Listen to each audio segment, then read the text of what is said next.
not so much as a footbreadth, because I have given Mount Seir unto Esau for a possession. Now, was the land of the Kenizzites, was that Esau's land? No, that wasn't Esau's land. That was Canaan's land that Esau was living in. He was living in certain of those lands of Canaan, but the Most High said, no, you're not going to have that land. That land is for Israel. You're going to have this land, the land of Edom, that's going to be your land. Go ahead. Is there more to that? Go ahead. Meddle not, verse 5 again. Meddle not with them, for I will not give you of their land, no, not so much as a footbreadth, because I have given Mount Seir unto Esau for a possession. You shall buy meat of them for money, that you may eat. And yeah, so what you did was you traded with them. Go ahead. And you shall also buy water of them for money, that you may drink. For the Lord thy power hath blessed thee in all the works of thy hand. He knoweth thy walking through this great wilderness these 40 years, and the Lord thy power hath been with thee, thou lack nothing. And when we passed by from our brethren, the children of Esau, which dwelt in Seir, through the way of the plain, from Elath and from Ezion-Geber, we turned and passed by the way of the wilderness of Moab. Yeah, so basically, back then, we knew who Esau was. Esau knew who we were. All right? Esau knew that his line went back to Abraham and Isaac, just as our line went back to Abraham and Isaac through Jacob.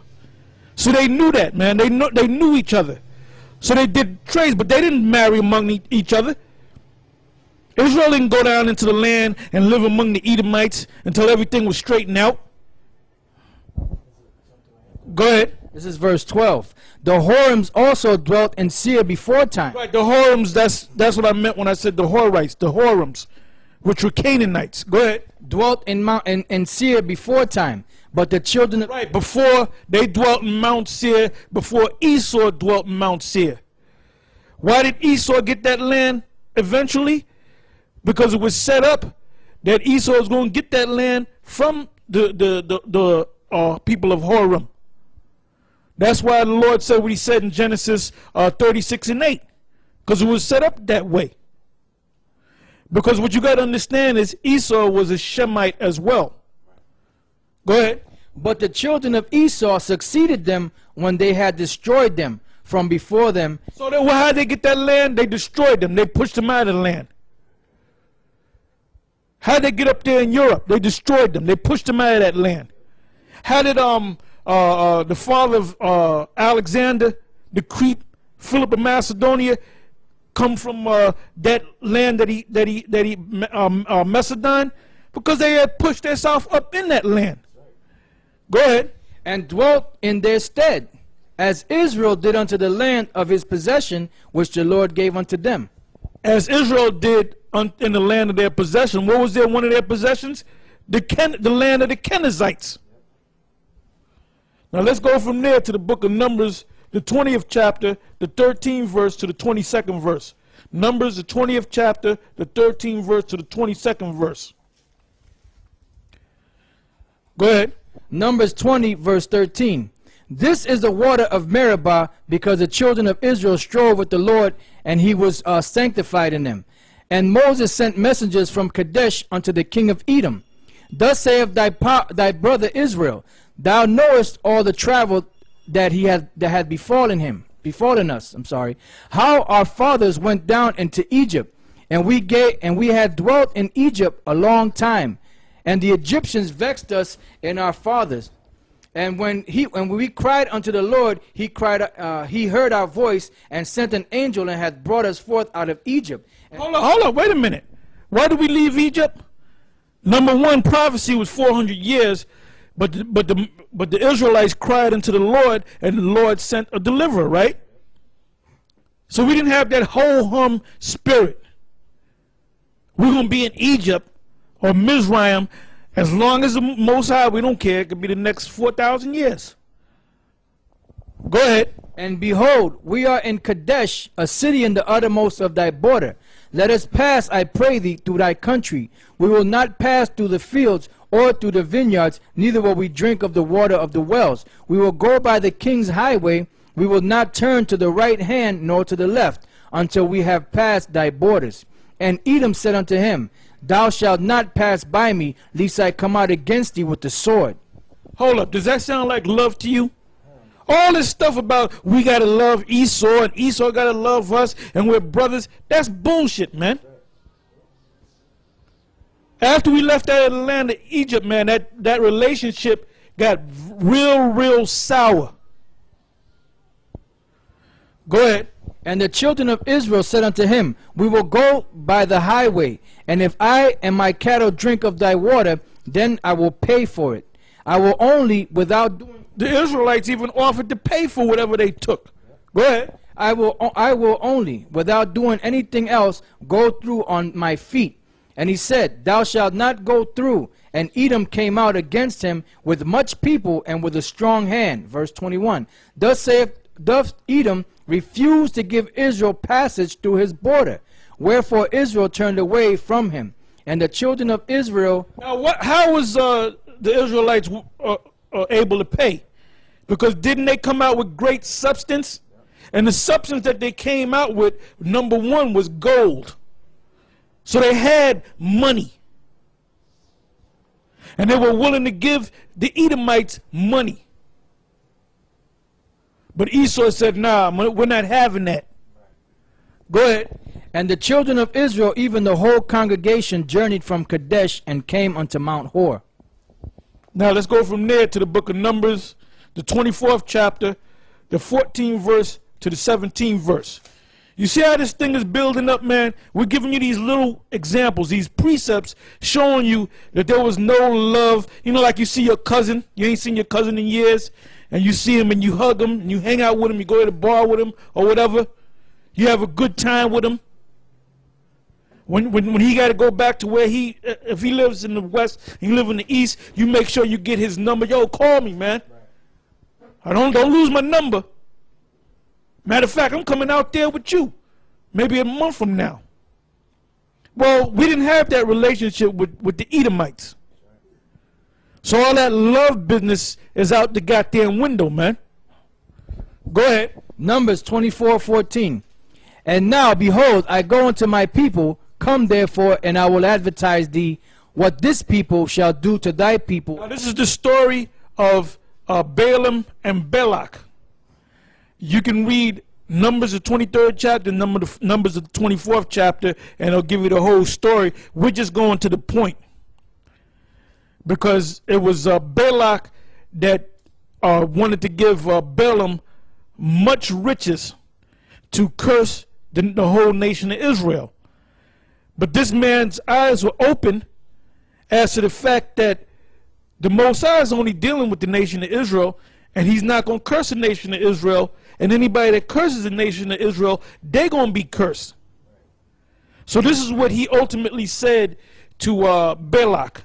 Read that again. It says, verse 14, And now, behold, I go unto... Concerning Israel's enemies. Now, notice, Esau is not even in this story. This is a matter between the king of Moab and the Israelites and Balaam. Go ahead. Numbers 24:14. And now, behold, I go unto my people. Come therefore, and I will advertise thee what this people shall do to thy people in the latter days. And he took up his parable and said, Balaam, the son of Beor, hath said, and the men whose eyes are open have said, he hath said, which heard the words of the Most High, and knew the knowledge of the Most High, which saw the vision of the Almighty falling into a... Read that again. He did what concerning the Most High? He hath said, which heard the word of the Most High. He heard the word of the Most High. Go ahead. And knew the knowledge of the Most High. And knew the knowledge of the Most High. Go ahead. Which saw the vision of the Almighty. Which saw the vision of the Almighty. Just like the Illuminati, the Rothschilds, they know about the Most High. If they couldn't figure it out themselves, they're getting it from us. And they know, the Rothschilds, they know exactly what's going to happen to them. But they're going to try to buck up against the prophecies. They know the history, man. They have archaeologists that dig up stuff, and they prove through archaeological digs that all these things in the Bible took place. That's why they write books about the whether the Most High exists, whether there was a king. But they know, because they know how it's called disinformation. So the masses of you stupid, average idiots out there around the world, that's who they're fooling, you people. Go ahead. Which saw the vision of the Almighty, falling into a trance, but having his eyes open. Verse 17. I shall see him, but not now. I shall behold him, but not nigh. There shall come a star out of Jacob, and a scepter shall rise out of Israel, and shall smite the corners of Moab, and destroy all the children of Sheth. Keep going, okay. And Edom shall be a possession. Seir also shall be a possession for his enemies. Hold up, did not the Most High say in Deuteronomy, the 2nd chapter, that land is not going to be your land? Don't meddle with Esau. That's not going to be. Guess what? That land of Edom, Mount Seir, we're going to possess that land. Read that again from the 17th verse. Verse 17. And I shall see him, but not now. I shall behold him, but not nigh. There shall come a star out of Jacob, and a scepter shall rise out of Israel. Right, the star out of Jacob. Look up the word star. That's the 17th verse. Look up the word star.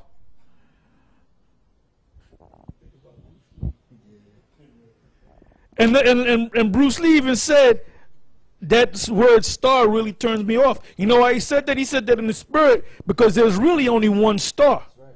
All right? That's right. Yeah, that's right. Yeah, the word star in the Greek, I'm sorry, not in the Greek, in the Hebrew, is kawakab. Kawakab, which means star of Messiah, brothers, youth, numerous progeny, personification, God's omniscience. Let me see what it says down there. And that's pretty much it. Yeah, God's omniscience means his power, his great power. Yeah, on the bottom here it says, as a metaphor used of an illustrious prince, which that would be Yahushua. Right, he's that illustrious prince. The word illustrious means bright, shining. That bright, shining prince. The day star. All right? Oh, go ahead. Revelation 22:16. I, Yahushua, have sent mine angel to testify unto you these things in the churches. I am the root and offspring of David, and the bright and morning star. Yeah, the bright and morning star.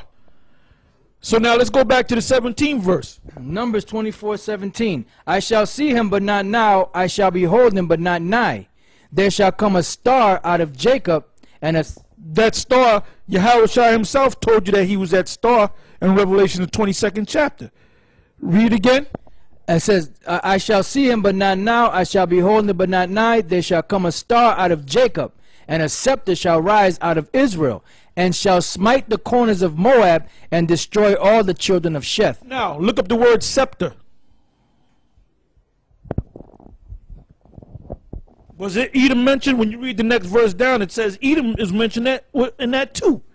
So when Yahushua come back, he's going to get them Edomites. Yeah, the Hebrew word there for scepter is Shabbat, which means rod, staff, branch, offshoot, club, scepter. Club. Yeah, club. Scepter, tribe, rod, staff, shaft, or spear, dart. Club of a shepherd's implement. Truncheon, scepter, mark of authority, clan, tribe. And down here it says a staff, stick, rod, used for beating or striking. Read that again. Yeah, down here it says, what is that part? Staff, a staff, stick, rod, and down here it says specifically used for beating or striking. So when the Lord come back as that illustrious prince, he's going to have that scepter with him, that staff with him, that rod, that club to beat the fuck out of Esau, man, and these other nations. Go ahead, read that again. Right. It says, I shall see him, but not now.